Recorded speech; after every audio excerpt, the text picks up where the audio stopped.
Балаңды аясаң аяма.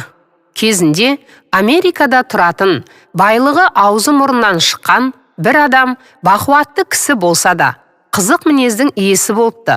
Оның 2 ұлы бар екен. Әлгі бай балаларын еңбекке баулу үшін 14 жасар ұлын вагонға жүк тиеуші, 8 жасар ұлын көшеге аяқ киім тазалаушы қылып отырғызып қояды. Атышулы байдың баласы аяқ киім тазалап отырғанын естіген жұрт қызықтау мақсатында аяқ киім тазалатуға сол балаға барады екен. Әр етікті тазалағаны үшін 50 цент алып отырған бала күніне $150-200 тауып жүріпті.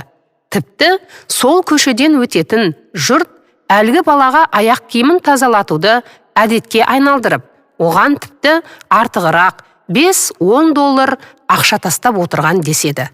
Осылай жылдан жылға жалғаса беріпті.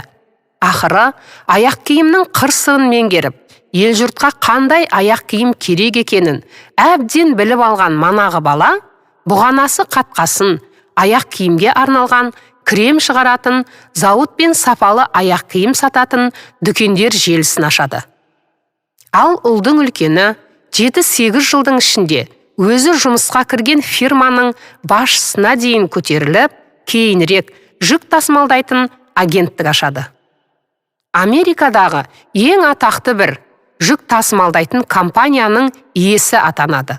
Сөйтіп, 15 жылдың ішінде әлгі байдың 2 ұлы да мұртын балта шаппайтын миллионерлер қатарына ілігіп үлгеріпті. Жазба иесі Қайрат Нұрлы Қасымұлы, оқыған Гүлбибі Әбусайыл қызы.